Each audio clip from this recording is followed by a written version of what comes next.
He may be a long way from Xinjiang now, but Erbakit still has the scars. From shackles on his legs, handcuffs on his arms, from the time he spent at a detention camp, imprisoned for downloading WhatsApp. Is it difficult to talk about what happened to you, even now?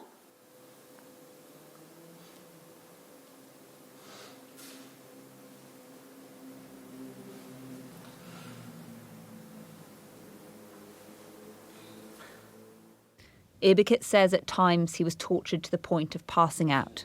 He is Chinese by birth, but an ethnic Kazakh. He fled the country 3 years ago.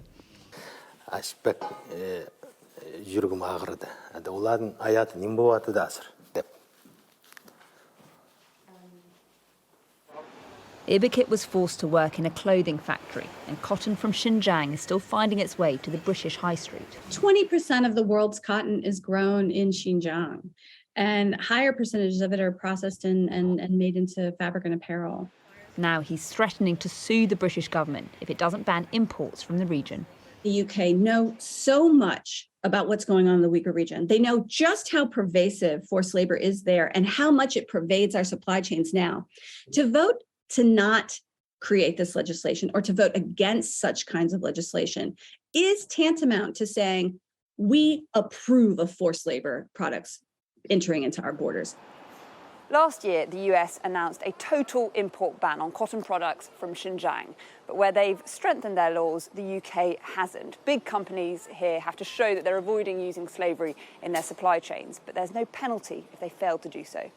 And it's not just campaign groups that want Britain to be tough on China. How closely linked are we to slave labour? I think we're very closely linked. We need to be on the front of this, actually leading the way, not as we've now become, dragging our heels behind the rest. So we need to make it much more difficult. The British government have condemned human rights violations in Xinjiang. A spokesperson said the UK is absolutely committed to tackling the issue of Uyghur forced labour in supply chains and say they've taken decisive action. Over the last year, they say they've introduced new guidance on the risks of doing business in Xinjiang, as well as enhanced export controls, and have committed to introduce financial penalties for organisations that don't comply with modern slavery reporting requirements. Beijing has always denied human rights violations, but China's been accused of torture in concentration camps and genocide in Xinjiang. What's your message to the British government? Angliya hükümetine endi koyup atkan bizning talabimiz endi yani de şu endi maaşlarını bir joyda qoldirmay bu qo'lga olib bu ishni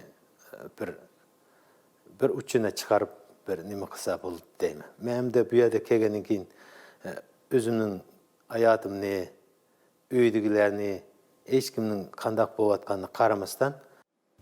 Erbakit was warned talking to us could endanger his family. It's taken courage for him to speak out. Now he wants the government here to send a message to. Ali Fortescue, Sky News.